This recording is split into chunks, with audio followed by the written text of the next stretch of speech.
Hi friends, welcome to freshers now Telugu YouTube channel. మనం already DRDO CEPTM 10 notification గురించి చూసాం కదా. చాలా మెంబర్స్ వచ్చేసి మన కామెంట్స్లో అడుగుతున్నారు ఎలా అప్లై చేయాలో ప్రాసెస్ ఒకసారి చూపించండి అని. సో అలాంటి వాళ్ళ కోసం ఈ వీడియో అనేది రికార్డ్ చేయడం జరుగుతుంది. సో స్టెప్ బై స్టెప్ మనము DRDO CEPTM 10కి ఎలా అప్లై చేయాలి అనేది ఈ వీడియోలో చూద్దాము. So first freshersnow.com website open చేయండి. అక్కడ మీరు సింపుల్గా DRDO CEPTM 10 అని టైప్ చేసేసి సెర్చ్ కొట్టండి.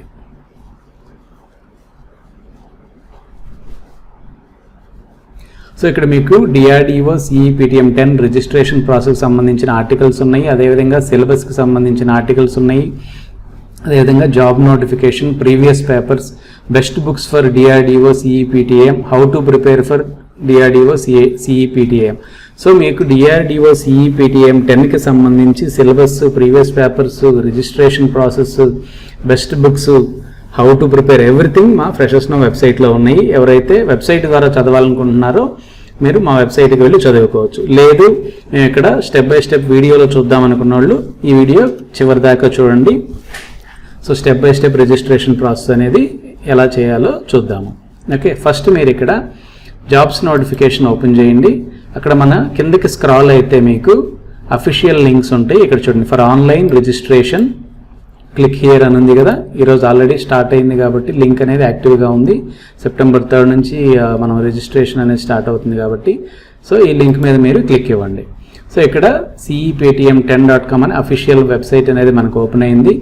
సో ఇక్కడ మీరు కనుక చూసినట్టయితే మీరు కనుక న్యూ యూజర్ అయితే రిజిస్టర్ చేసుకోవాలి. ఆల్రెడీ DRDO వెబ్సైట్లో CEPTM వెబ్సైట్లో కనుక మీరు రిజిస్టర్ అయ్యి ఉంటే డైరెక్ట్గా యూజర్ ఐడి పాస్వర్డ్ ఇచ్చేసి లాగిన్ అయిపోవచ్చు. ఒకవేళ న్యూ యూజర్ అయితే క్లిక్ ఫర్ న్యూ రిజిస్ట్రేషన్ అనే బటన్ మీద క్లిక్ ఇవ్వండి. ఓకే, సో ఇక్కడ చూడండి స్టెప్ 1లోకి వచ్చేసాం మనం ఇక్కడ. సో క్యాండిడేట్స్ ఫుల్ నేమ్, ఇక్కడ మన ఫుల్ నేమ్ అనేది అడుగుతుంది. మీ ఫుల్ నేమ్ ఎంటర్ చేయండి. అదేవిధంగా confirm candidates full name. Okay, so mistakes లేకుండా ఉండడానికి 2 times అడుగుతారు. అదేవిధంగా మన మొబైల్ నెంబర్ ఇవ్వాలి. ఇక్కడ confirm mobile number, same mobile number ఇక్కడ ఇవ్వండి. అదేవిధంగా email ID,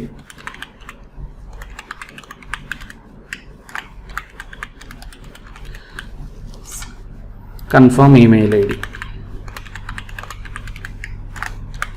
so email ID, mobile number అనేది చాలా ఇంపార్టెంట్. ఒక్క లెటర్ కూడా మిస్టేక్ లేకుండా ఎంటర్ చేయండి. ఎందుకంటే ఫర్దర్ కమ్యూనికేషన్ అంతా కూడా మీ మొబైల్ నెంబర్కి, ఈమెయిల్ ఐడికే వస్తుంది కాబట్టి 1కి 2 సార్లు చెక్ చేసుకొని ఎంటర్ చేయండి. నెక్స్ట్ సెక్యూరిటీ కోడ్ అడుగుతుంది, అక్కడ ఏది కనిపిస్తుంది ఎంటర్ చేయండి. ఓకే, సో ఈ డీటెయిల్స్ అన్ని ఫిల్ చేశాక ఇక్కడ రిజిస్టర్ అనే బటన్ ఉంటుంది, దాని మీద క్లిక్ చేయండి. సో పాపప్ వస్తుంది. Okay, press on okay. So processing అనేది జరుగుతుంది. సో ఇక్కడ చూడండి రిజిస్టర్డ్ సక్సెస్ఫుల్లీ, మనం ఆల్రెడీ సక్సెస్ఫుల్గా రిజిస్టర్ అయ్యాము. ఇంపార్టెంట్ నోటిఫికేషన్ ఇచ్చారు. Your email ID, user ID మన ఈమెయిల్ ఐడి ఇచ్చారు and password has been sent your registered email ID. అంటే మనం ఏదైతే ఈమెయిల్ ఐడి ఇచ్చామో దానికి పాస్వర్డ్ అనేది పంపించారు. Please check your email inbox message including spam or junk folder. ఒక్కోసారి స్పామ్ ఆర్ జంక్ ఫోల్డర్లోకి వెళ్తుంది కాబట్టి మీ ఇన్బాక్స్ అదేవిధంగా స్పామ్ ఫోల్డర్ కూడా చెక్ చేసుకోండి. సో అక్కడ మీకు పాస్వర్డ్ అనేది వచ్చి ఉంటుంది. ఆ ఈమెయిల్ ఐడికి పాస్వర్డ్ అనేది వచ్చేసింది. సో మోస్ట్లీ ఈ ఈమెయిల్ అనేది మనకి పాస్వర్డ్ ఈమెయిల్ అనేది స్పామ్ ఫోల్డర్లోకి వెళ్తుంది కాబట్టి యూజర్స్ అందరూ కంపల్సరీ మీ స్పామ్ ఫోల్డర్ చెక్ చేసుకోండి.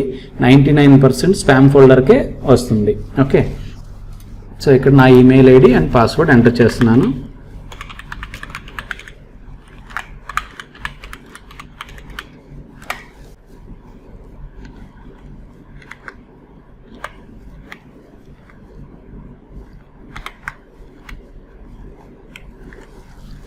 తర్వాత సెక్యూరిటీ కోడ్ ఎంటర్ చేయండి. Click on submit button. Okay, so ఇక్కడ సబ్మిట్ బటన్ ప్రెస్ చేశాక మీకు కరెంట్ పాస్వర్డ్, న్యూ పాస్వర్డ్, అదేవిధంగా కన్ఫర్మ్ పాస్వర్డ్, ఒకవేళ పాస్వర్డ్ కనుక మీరు మార్చుకోవాలి అనుకుంటే ఇవి ఎంటర్ చేయండి. లేదు సేమ్ పాస్వర్డ్ ఉంచుకోవాలనుకుంటే సింపుల్గా click on skip button. Okay, నేను ఇక్కడ అప్డేట్ చేయాలనుకోవట్లేదు కాబట్టి స్కిప్ బటన్ మీద ప్రెస్ చేస్తున్నాను. ఓకే, సో నేను లాగిన్ అయిపోయాను DRDO అఫీషియల్ వెబ్సైట్లో. ఇక్కడ చూడండి నా పేరు అండ్ డాష్ బోర్డ్ అనేది చూపిస్తుంది. ఇక్కడ మీకు కొన్ని ఇన్స్ట్రక్షన్స్ ఇచ్చారు. అవి ఏంటి అంటే చూడండి క్లియర్గా, keep following documents and there scanned copies ready before applying for online application. ఈ అప్లికేషన్ ప్రాసెస్ స్టార్ట్ చేసే ముందు ఇక్కడ వీళ్ళు ఇచ్చిన డాక్యుమెంట్స్ అనేవి మీరు రెడీగా పెట్టుకుంటే మీరు ఈజీగా ఈ అప్లికేషన్ ప్రాసెస్ అనేది ఫిల్ చేయొచ్చు. అవేంటో చూద్దాం. First one photograph. So photograph అనేది మనం రెడీగా ఉంచుకోవాలి, సిగ్నేచర్ రెడీగా ఉంచుకోవాలి. నెక్స్ట్ 10th మెట్రికులేషన్ సర్టిఫికేట్, అదేవిధంగా ఈక్యూఆర్ సర్టిఫికేట్. అంటే ఈక్యూఆర్ సర్టిఫికేట్ అంటే మీరు either degree, BTech, MCA, MSc whatever మీ క్వాలిఫికేషన్ సూట్ అయ్యే సర్టిఫికేట్స్ అన్నీ కూడా రెడీగా ఉంచుకోవాలి. ఓకే, ఇక్కడ కొన్ని ఇన్స్ట్రక్షన్స్ ఇచ్చారు ఈచ్ హెడింగ్ దగ్గర. చూడండి, ఫోటోగ్రాఫ్ దగ్గర use only recent colour photograph అని క్లియర్గా ఇచ్చారు. Taken with in last 30 days. Last 30 daysలో తీసుకున్న ఫోటో మాత్రమే విత్ వైట్ బ్యాక్గ్రౌండ్ కూడా దానికి ఉండాలని చెప్తున్నారు. ఓకే, నెక్స్ట్ ఫేస్ అనేది క్లియర్గా ఉండాలన్నారు. Dimension of photo should be 4.5 cm and width వచ్చేసరికి 3.5 cm. అంటే హైట్ విడ్త్ ఎంత ఉండాలి కూడా క్లియర్గా ఇచ్చారు. అదేవిధంగా photo size should be in between 15 KB to 40 KB మధ్యలోనే ఉండాలన్నారు. సో మీరు ఫోటో తీసుకొని దాన్ని స్కాన్ చేశాక ఆన్లైన్కి వెళ్ళి మీరు ఫోటోని కంప్రెస్ చేసుకోవచ్చు. ఓకే, అదేవిధంగా సిగ్నేచర్ కూడా మీరు ప్లెయిన్ వైట్ పేపర్ మీద blue or black ball point పెన్తో సైన్ చేయాలి. అదేవిధంగా ఆ సిగ్నేచర్ సైజు కూడా 15 KB to 40 KB మధ్యలోనే ఉండాలి, JPG ఫార్మాట్లోనే ఉండాలి అది కూడా. Okay, next 10th matriculation certificate size 50 KB to 100 KB మాత్రమే యాక్సెప్ట్ చేస్తారు, అది కూడా JPG ఫార్మాట్లోనే ఉండాలి. సిమిలర్గా ఈక్యూఆర్ సర్టిఫికేట్ కూడా 50 to 100 KB మధ్యలో అండ్ JPG ఫార్మాట్లోనే ఉండాలని క్లియర్ ఇన్స్ట్రక్షన్స్ మనకు ఉన్నాయి. ఓకే, ఇవన్నీ డాక్యుమెంట్స్ రెడీగా పెట్టుకున్న తర్వాతే మీరు క్లిక్ ఆన్ కంటిన్యూ అని ప్రెస్ చేయండి. సో దట్ మీరు స్మూత్గా అప్లికేషన్ ప్రాసెస్ అనేది ఫిల్ చేయగలుగుతారు. ఓకే, క్లిక్ ఆన్ కంటిన్యూ కొట్టాను. ఓకే, నెక్స్ట్ ఇక్కడ మీరు చూస్తే న్యూ అప్లికేషన్ అని కనిపిస్తుంది కదా, న్యూ అప్లికేషన్ అనే బటన్ మీద క్లిక్ ఇవ్వండి. సో ఇక్కడ సెకండ్ స్టెప్లో చూసుకుంటే మీరు బేసిక్ పర్సనల్ డీటెయిల్స్ అనేవి ఇవ్వాలి. సో ఇక్కడ బేసిక్ డీటెయిల్స్లోకి వచ్చేసరికి ఏ పోస్ట్కి అప్లై చేస్తున్నారు. For example senior technical assistant బీకా ఆర్ టెక్నీషియన్ ఏకా. సో సీనియర్ టెక్నికల్ అసిస్టెంట్ బీకి నేను సెలెక్ట్ చేసుకున్నాను. నెక్స్ట్ సబ్జెక్ట్, ఏ సబ్జెక్ట్కి అప్లై చేస్తున్నాను కూడా సెలెక్ట్ చేసుకోవాలి. For example computer science engineering select చేసుకున్నాను. Next do you possess the essential qualification EQR and other criteria as per DRDC. So yes అయితే yes పెట్టండి, నో అయితే నో పెట్టండి. సో నేను ఎస్ సెలెక్ట్ చేసుకుంటున్నాను. Candidates of BE, BTech, MSc, MTech, PhD.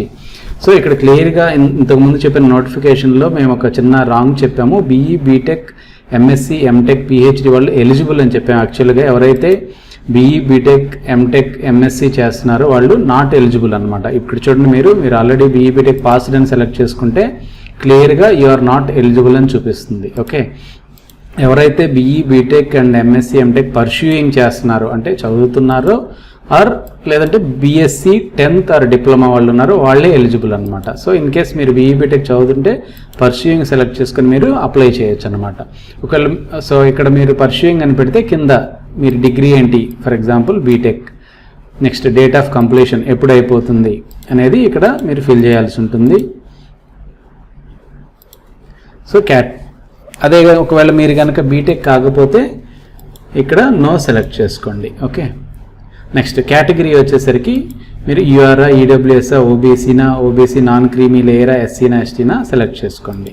Okay, next are you person with disability. Okay, మీరు physically handicapped అలాంటి వాళ్ళు ఉంటే ఎస్ సెలెక్ట్ చేసుకుని అదర్వైజ్ నో సెలెక్ట్ చేసుకోండి. ఓకే, నెక్స్ట్ వచ్చేసరికి do you belong to minority community, yes or no. మీరు yes అయితే yes select చేసుకోండి. దాన్ని బట్టి ఫర్దర్గా మీరు కొన్ని ఆప్షన్స్ అనేవి ఫిల్ చేయాల్సి ఉంటుంది. Next are you ex service men. మీరు కనుక ఎక్స్ సర్వీస్ మెన్ అయితే ఎస్ పెట్టండి, అదర్వైజ్ నో సెలెక్ట్ చేసుకోండి. ఎక్స్ సర్వీస్ మెన్ అయితే మీరు date of joining, date of discharge, అదే ఫర్దర్ డీటెయిల్స్ అనేవి ఇవ్వాల్సి ఉంటుంది. Okay, next are you disabled defence services personnel. Okay, మీరు డిజేబుల్డ్ డిఫెన్స్ సర్వీసెస్ పర్సనల్ అని అడుగుతున్నారు. ఎస్ అయితే ఎస్ ఆర్ నో అయితే నో సెలెక్ట్ చేసుకుని నేను నో సెలెక్ట్ చేసుకున్నాను. Next so are you a government servant? So I'm not a government servant, then no select చేసుకోండి. మీరు గవర్నమెంట్ సర్వెంట్ అయితే ఎస్ సెలెక్ట్ చేసుకోండి. Next identity proof.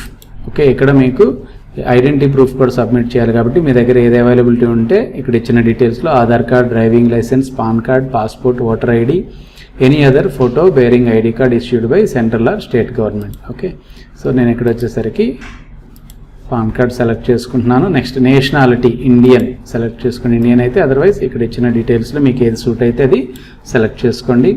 Next visible mark of identification. So ఇది వచ్చేసి మనకి మన body మీద ఉన్న మార్క్స్ అనేవి ఇక్కడ మెన్షన్ చేయాల్సి ఉంటుంది.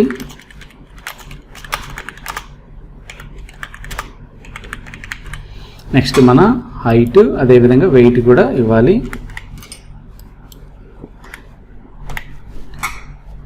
నెక్స్ట్ వచ్చేసి city of examination choice 1. Okay, మీరు ఏ సిటీ ఎగ్జామ్ అటెండ్ అవ్వాలనుకుంటున్నారు అనేది సెలెక్ట్ చేసుకోవాలి. మనకి ఏదైతే దగ్గరగా ఉందో అది సెలెక్ట్ చేసుకోండి. సో నేను ఇక్కడ హైదరాబాద్, బెంగళూరు, చెన్నై సెలెక్ట్ చేసుకున్నాను. Next date of birth mention చేయండి.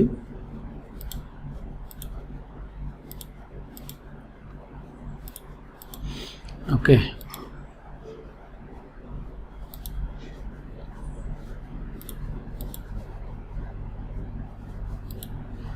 నెక్స్ట్ జెండర్ సెలెక్ట్ చేసుకోండి, male or female or transgender.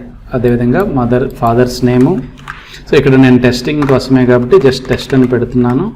Me mother name, father name enter చేయండి. అదేవిధంగా మీ అడ్రస్ డీటెయిల్స్ కూడా క్లియర్గా మెన్షన్ చేయండి.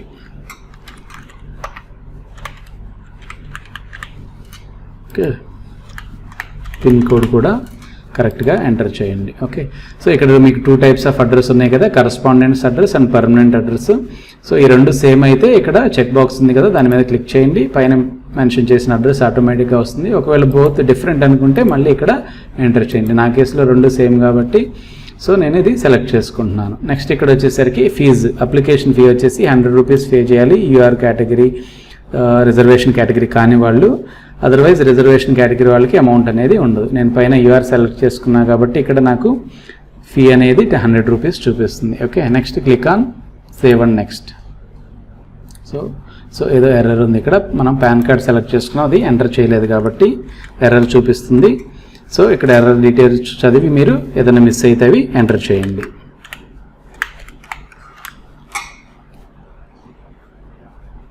Click on save and next. So next third స్టెప్లోకి వచ్చేసాము. క్వాలిఫికేషన్ డీటెయిల్స్ అనేవి ఇక్కడ ఫిల్ చేయాల్సి ఉంటుంది. ఇక్కడ మీరు 10th క్లాస్ సంబంధించిన మీ 10th class roll number, board, అదేవిధంగా date of passing, aggregate marks obtained, maximum marks, percentage enter చేయాలి. ఇక్కడ నేను టెస్ట్ మీకు ఎక్స్ప్లెయిన్ చేయడం కాబట్టి డమ్మీ డీటెయిల్స్ ఇచ్చాను, మీరైతే కరెక్ట్ డీటెయిల్స్ ఇవ్వండి. అదేవిధంగా డిప్లొమా, ఒకవేళ మీరు డిప్లొమా అయితే డిప్లొమాకు సంబంధించిన రోల్ నెంబరు, అదేవిధంగా బోర్డు, సిమిలర్గా ఎప్పుడు పాస్ అవుట్ అయ్యారు, మార్క్స్, పర్సంటేజ్ ఇవ్వండి. అదేవిధంగా బీఎస్సీ అయితే సేమ్ ఇక్కడ మీ స్ట్రీమ్ సెలెక్ట్ చేసుకొని role number, board, similar same details enter చేయండి. అవి కాకుండా ఒకవేళ మీరు బీటెక్, బీఈ ఆర్ ఎంటెక్ ఇవి పర్స్యూ చేస్తుంటే ఆ డీటెయిల్స్ కింద కూడా ఫిల్ చేసేసి ఇక్కడ సేవ్ అండ్ నెక్స్ట్ అని క్లిక్ ఇవ్వండి. ఓకే, నెక్స్ట్ 4th స్టెప్లోకి వచ్చేసాం మనం. ఈ 4th స్టెప్లో ఏంటి అంటే name of the posting stations. ఇవి మీరు అన్నీ కూడా సెలెక్ట్ చేసుకొని తర్వాత ఇక్కడ మీరు డ్రాగ్ చేసుకోవచ్చు అనమాట. అంటే మీకు ఫస్ట్ ప్రిఫరెన్స్ ఏది, సెకండ్ ప్రిఫరెన్స్ ఏది, థర్డ్ ప్రిఫరెన్స్ ఏదని మొత్తం మీరు సెలెక్ట్ చేసుకోవచ్చు. టోటల్గా ఇవన్నీ సెలెక్ట్ చేసుకొని ఇక్కడ ఆర్డర్ మార్చుకోండి మీకు కావాలంటే. ఇక్కడ నెక్స్ట్ సెక్యూరిటీ కోడ్ ఉంది కదా, ఇది కూడా ఎంటర్ చేయండి. చేసేసాక నెక్స్ట్ సేవ్ అండ్ నెక్స్ట్ అని క్లిక్ ఇవ్వండి. ఓకే, మనం నెక్స్ట్ డాక్యుమెంట్స్ 5th స్టెప్లోకి వచ్చాము. ఇక్కడ మీరు స్కాన్డ్ ఫోటోగ్రాఫ్, అదేవిధంగా signature, age proof, diploma certificate, security code ఇవన్నీ ఎంటర్ చేసేసి సేవ్ అండ్ నెక్స్ట్ కొడితే మీకు ఇక్కడ ప్రివ్యూ చూసుకోవచ్చు అనమాట. ఫైనల్గా పేమెంట్ సెక్షన్కి వెళ్తుంది అనమాట. ఇది ఆల్రెడీ మనం మాట్లాడుకున్నాక స్టార్టింగ్లో ఫోటోగ్రాఫ్ సైజ్ ఎంత ఉండాలి, అదేవిధంగా విడ్త్, హైట్ ఇవన్నీ మాట్లాడుకున్నాం కదా. దాన్ని బేస్ చేసుకుని ఇవన్నీ అప్లోడ్ చేసేసి ఒకసారి ఫైనల్గా మీరు ఫిల్ చేసిన డీటెయిల్స్ అన్ని స్టెప్ 6లో ప్రివ్యూ కనిపిస్తుంది. మీరు ఫిల్ చేసినవన్నీ కనిపిస్తాయి. అవన్నీ చూసాక నెక్స్ట్ 7th స్టెప్కి వెళ్ళిపోతాం. అక్కడ పేమెంట్ మోడ్ అనేది ఉంటుంది. అక్కడ మీరు యూఆర్ క్యాండిడేట్స్ అయితే 100 రూపీస్ పేమెంట్ చేయాల్సి ఉంటుంది. ఆ పేమెంట్ స్క్రీన్ కూడా ఎలా ఉందనేది మనకి అఫీషియల్ నోటిఫికేషన్లో ఇచ్చారు. అది ఒకసారి మీకు చూపిస్తాను చూడండి.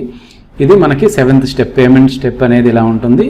ఇక్కడ మీరు వచ్చేసరికి 100 రూపీస్ అమౌంట్ ఉంటుంది కదా, అది మీరు debit card or credit card ద్వారా కానీ, ఇంటర్నెట్ బ్యాంకింగ్ ద్వారా కానీ, యూపీఐ ద్వారా కానీ, నెఫ్ట్ ద్వారా కానీ, పేపాల్ ఆర్ పీఓఎస్ ద్వారా కానీ పే చేయొచ్చు. మీ కార్డ్ డీటెయిల్స్ ఇక్కడ ఎంటర్ చేసేసి పే నౌ కొట్టేస్తే మీ అప్లికేషన్ అనేది సక్సెస్ఫుల్గా సబ్మిట్ అవుతుంది. సో ఇది ఫ్రెండ్స్ ఓవరాల్గా DRDO CEPTM 10కి ఎలా అప్లై చేయాలనేది step by step process. Hope మీకు ఇది యూజ్ అవుతుంది అనుకుంటున్నాను. Thanks for watching. Have a great day.